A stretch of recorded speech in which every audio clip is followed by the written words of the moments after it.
Coming up tonight, more chaos at NIB's collection center. Meanwhile, the former health minister speaks out, and the F&M youth arm pushes for legalized cannabis.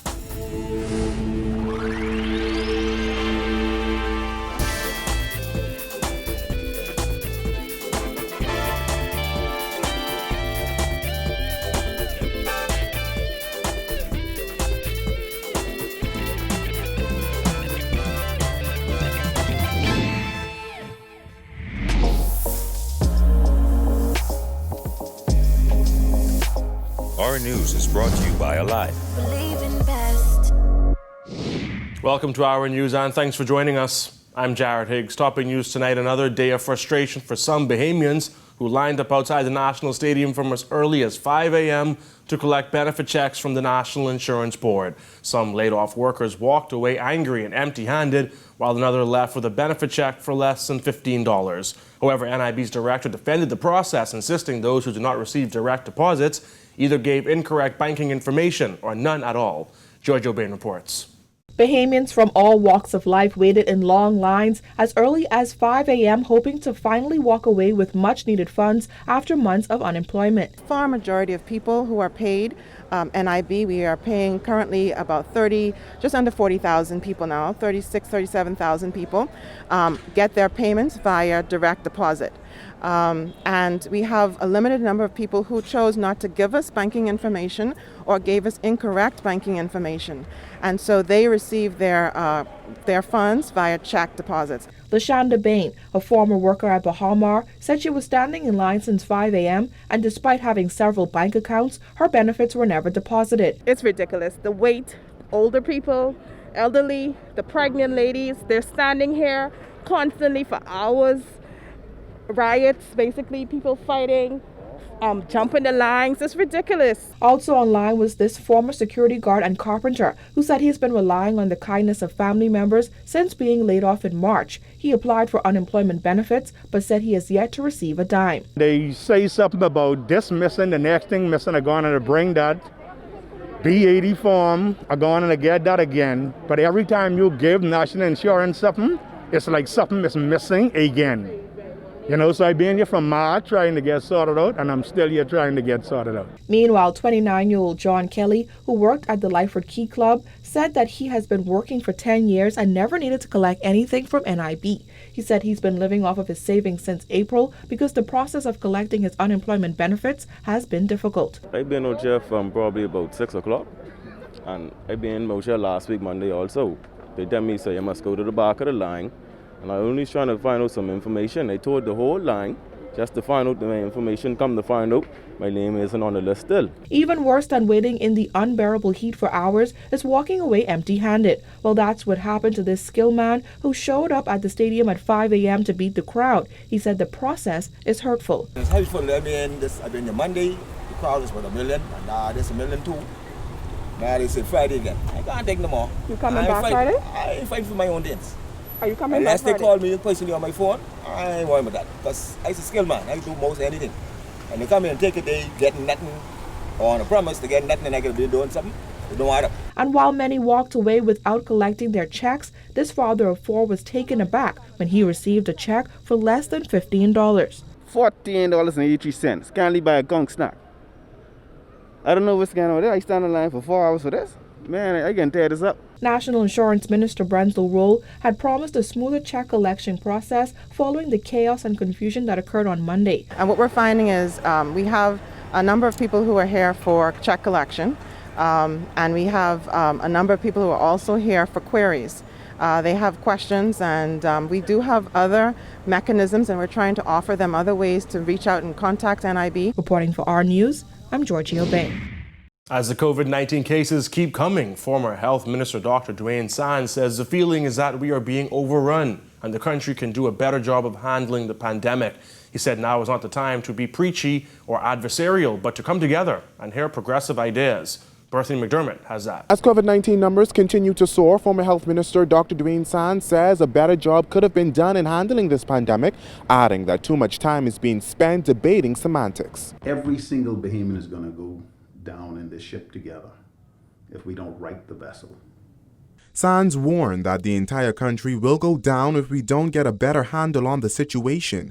In recent weeks, the country has seen an explosion in COVID-19 cases, and as the caseload nears 1,000, Sands said it may be time to find a different approach. It is difficult because the feeling is that we are being overrun, that the cases keep coming, and there are a number of very sick persons. Sands also expressed concern that the record keeping of COVID-19 cases has not been ideal. So you have deaths that have not yet been reported, perhaps because they have not been agreed at another level. The Elizabeth MP added that it's important to gain and maintain the trust of Bahamians during this crisis and ensure that their voices are heard, adding that this can only happen if information is shared freely and if there is mutual respect. From gym owners to the Rehab Association, many groups have said their efforts to reach government officials to discuss ways to reopen safely have been met with silence. Sands was asked if he thinks public feedback is considered in the decision-making process. I think we can do a better job now. This is not a time to be preachy. This is not a time to be adversarial. This is a time for us to literally come together, to hear alternative views, to listen to progressive ideas about a different approach to this pandemic. Since the onset of the pandemic, the country has seen record-breaking unemployment as many businesses have been forced to close. NIB is reportedly providing unemployment benefits to 38,000 people. Sands says government needs to ensure the safety of Bahamians while still finding a way to maintain the economy. The people that will pay the biggest price in the Bahamas will be those entrepreneurs that run small and medium enterprises. Some large companies will fail as well. And I think we need to be able to walk and chew gum at the same time to keep the Bahamas safe, but also ensure that certain economic activity is maintained. Last week, Prime Minister Dr. Hubert Minnis implemented a 2-week lockdown, which meant the closure of many businesses. We asked the former health minister if he supports the move. The leadership has to be open to constructive criticism and not take that constructive criticism as a vote of no confidence. It is, okay, here is an idea, here's how we can make this idea more effective, better, etc. Reporting for Our News, I'm Berthany McDermott.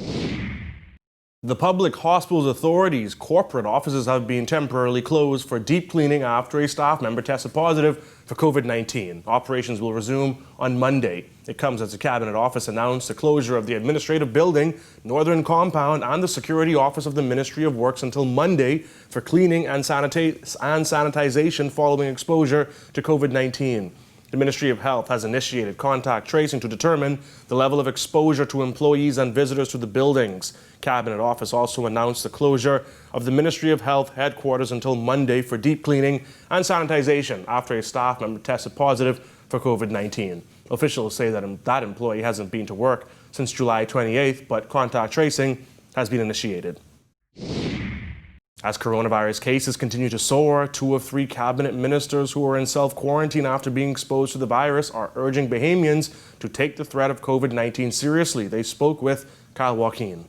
The doors remain shut here at OPM, at least until the deep cleaning is done. This after an employee who worked on the 3rd floor tested positive for COVID-19. It's a situation that has left the Prime Minister as well as the Deputy Prime Minister in home isolation. And now, so is the Minister of Education. The whole building is being sanitized and will be out at least until Monday while they complete that process. Turnquist says he and the Prime Minister were in a cabinet meeting Tuesday afternoon when they were told the Cecil Wallace Whitfield building, which houses the Office of the Prime Minister and Ministry of Finance, was exposed to COVID-19 and that they would have to enter self-isolation. Towards the end of the meeting, we got a notice that somebody had been tested positive in the building. Certainly for my part, I don't know who the individual is, but from my understanding, they work on the 3rd floor of the building, and I'm on the ground floor of the building. And I don't know that there would have been any direct contact. The Office of the Prime Minister is on the 2nd floor. Turnquist says hopefully by next week sometime, employees will be back to work. According to the DPM, though they found out during a cabinet meeting, social distancing was being practiced, and about only half of cabinet ministers were present at that meeting. Protocol is, as I understand it, that is only a direct contact that requires you to quarantine. And so what we would have had here is actually 2 contacts removed. And so the risk of us transmitting as a result of this incident is very slim. Education Minister Jeffrey Lloyd spoke to us via Zoom from his vehicle. He too was in self-isolation after coming in close contact with a Ministry of Education employee who tested positive. A gentleman in my office was reported that he was not feeling well and described his symptoms to me, and I indicated to him that I believe he should go and have himself tested. And I decided that I should also have myself tested, having come in contact with him about 4 or 5 days earlier. Lloyd said after being tested last Friday, his results came back on Saturday showing that he was negative. But then the employee's results came back positive. I also decided that my wife should be tested. We both were tested at about the same time, and we were both negative. A little later on Saturday morning, the gentleman in question revealed that he was indeed positive. I contacted the Prime Minister. I spoke also to the Deputy Prime Minister, who had a similar experience, and I told them that I thought it would be advisable that I should enter quarantine, and I decided to do so immediately. Monday will mark 2 weeks since his exposure. And despite already testing negative, Lloyd said he will go and get tested again this weekend before he returns to work next Wednesday. For Our News, I'm Kyle Joaquin.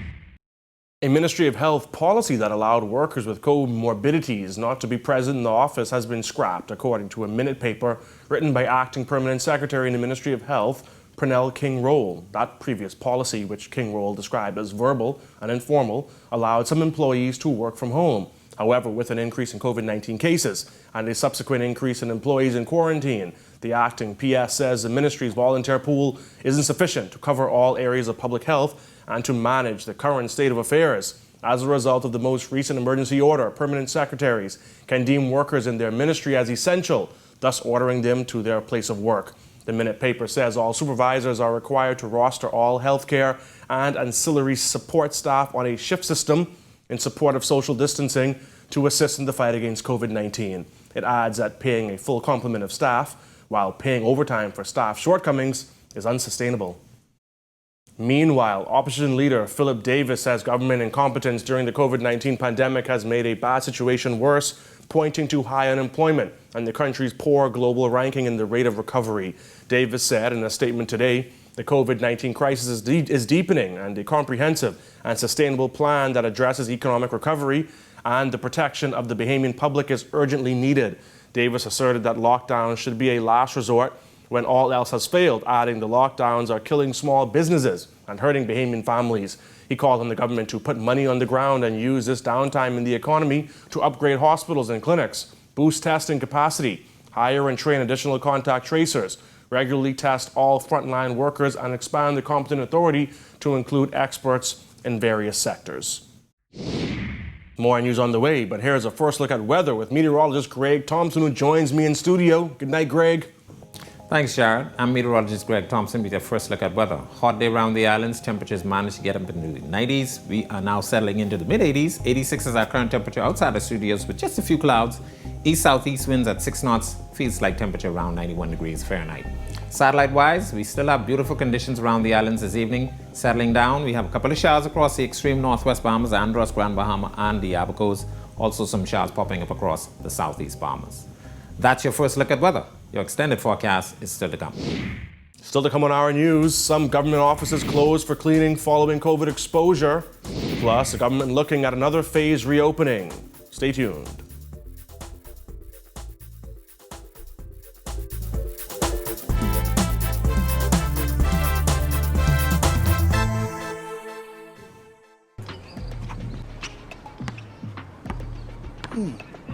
Rev up on the next promotion. Okay. Nice. Bye. You give up it. That's 2 out of 3. Sign up for Rev Trio and opt in to NBA League Pass absolutely free. Visit rev.bs or call 601-8992 for details. Rev, you and us, together.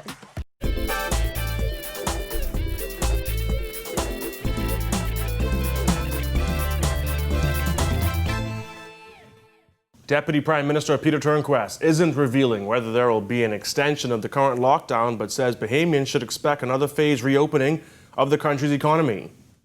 I would anticipate that, unlike the last time, there will be some staging or phasing of the reopening.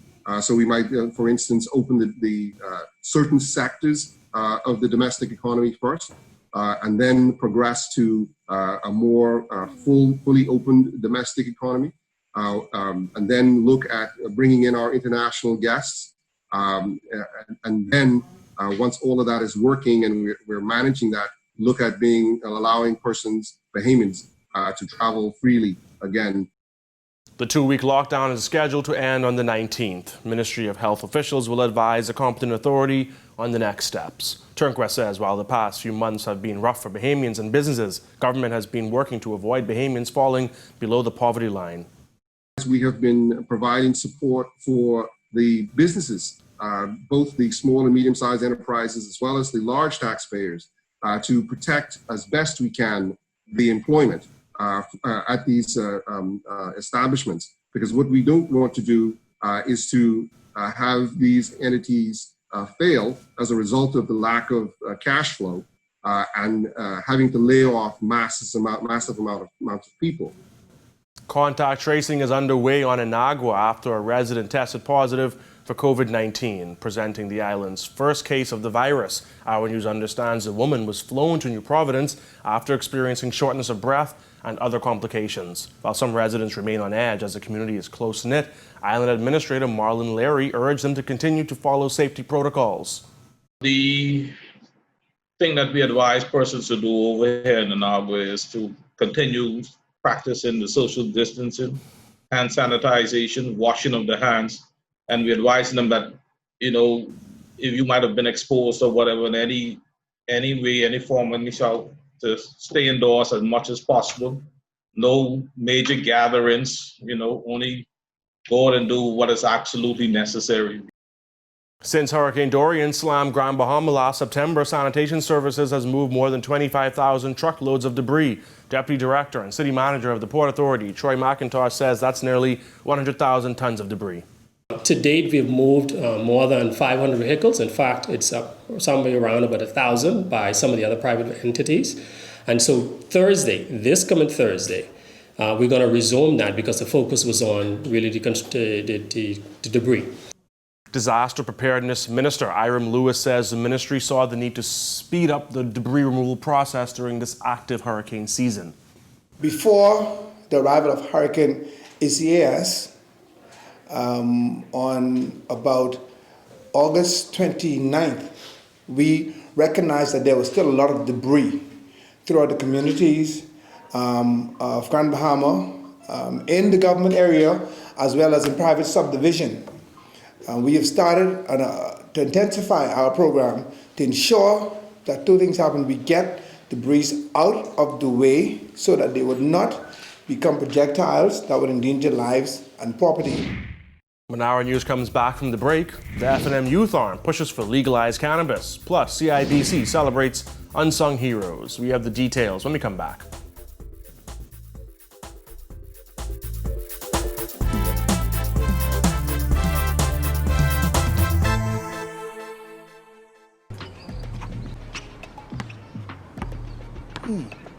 Rev up on the next promotion? Okay. Nice. Bye. You give up it. That's 2 out of 3. Sign up for Rev Trio and opt in to NBA League Pass absolutely free. Visit rev.bs or call 601-8992 for details. Rev, you and us, together.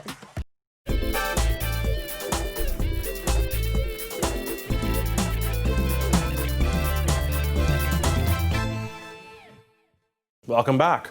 The president of the F&M's youth arm is urging government to move on marijuana legalization.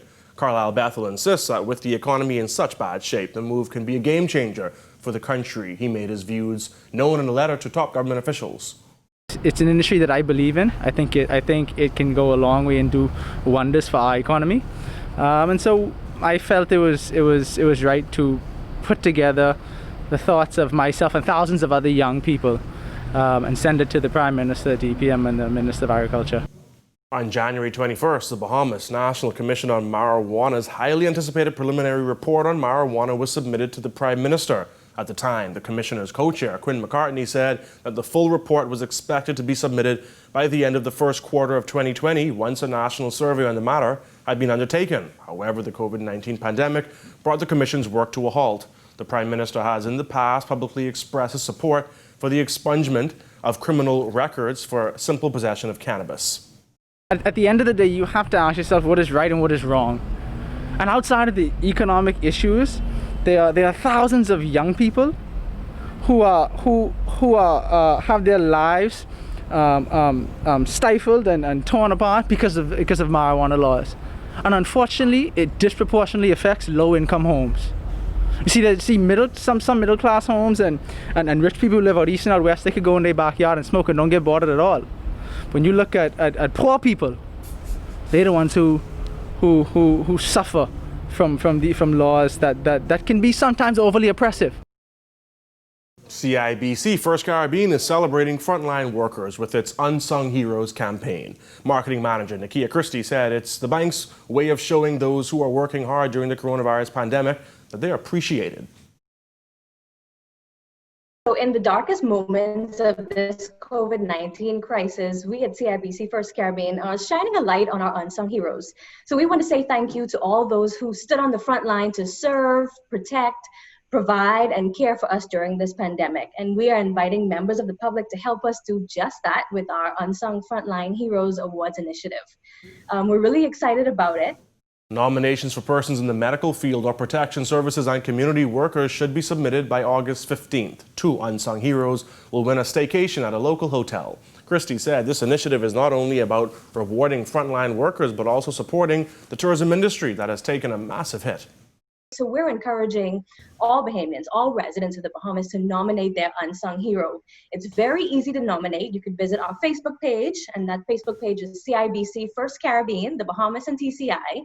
And the link to the nomination page is right there. And all you have to do is complete a nomination form, submit a brief write-up, and that's detailing the work of your unsung hero, right? You have to prove to us why they should be awarded and upload a photo of the nominee. It's easy. So while we're all spending a little extra time here at home over the next several days, it just takes a few minutes to nominate someone.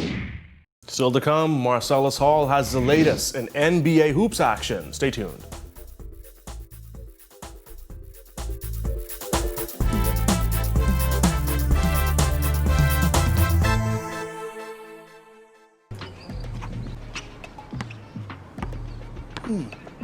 Rev up on the next promotion?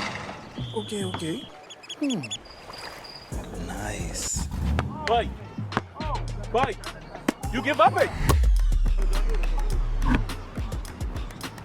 That's 2 out of 3. Sign up for Rev Trio and opt in to NBA League Pass absolutely free. Visit rev.bs or call 601-8992 for details. Rev, you and us, together.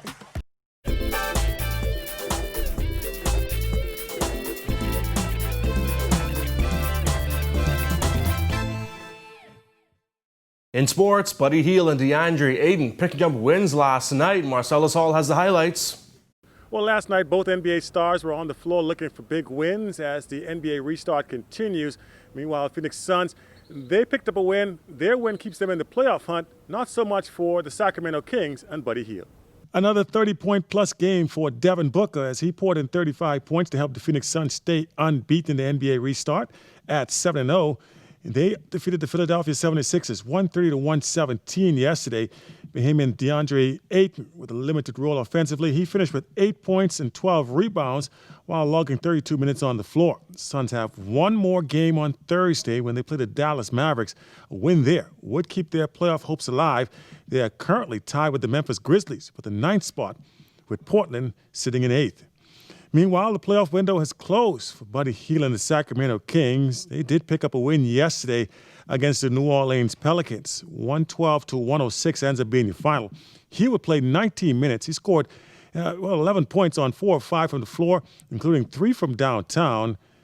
The Kings have one last game remaining on Thursday. That will be against the LA Lakers, who've already wrapped up the #1 seed. So our fingers crossed for DeAndre Ayton and the Suns. Meanwhile, better luck next year for Buddy and the Kings. For our news, I'm Marcellus Hall. That'll do it for this portion of the news. We throw it back to meteorologist Greg Thompson for the extended weather forecast. Thanks again, Jared. I'm meteorologist Greg Thompson with a second look at weather. Satellite-wise, beautiful conditions around most of the islands, the exception in northwest and central Bahamas. Seeing some showers and isolated thunderstorms. And Ross, you guys popping up with some thunderstorms here. Southeast Bahamas, more showers and thunderstorms across the area. Boating forecast for the northwest and central Bahamas. East to southeast winds 10 to 15 knots. Seas running 2 to 4 feet over the ocean. While in the southeast Bahamas, caution flag continues for you guys down there. Easterly winds 15 to 20 knots. Seas running 4 to 6 feet over the ocean. Here's a look now at your national forecast.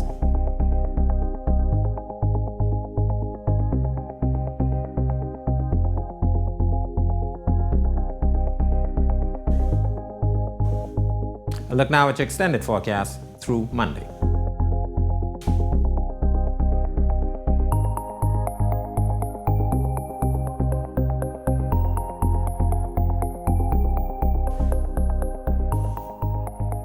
That's a look at your forecast.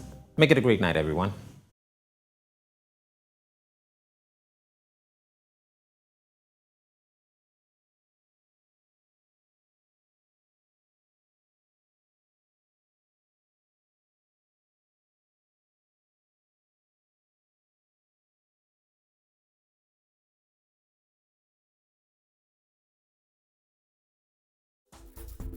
Thank you for joining us for Our News Tonight. To catch our news on the go, download the Rev Go Play app. On behalf of the entire news team, I'm Jared Higgs.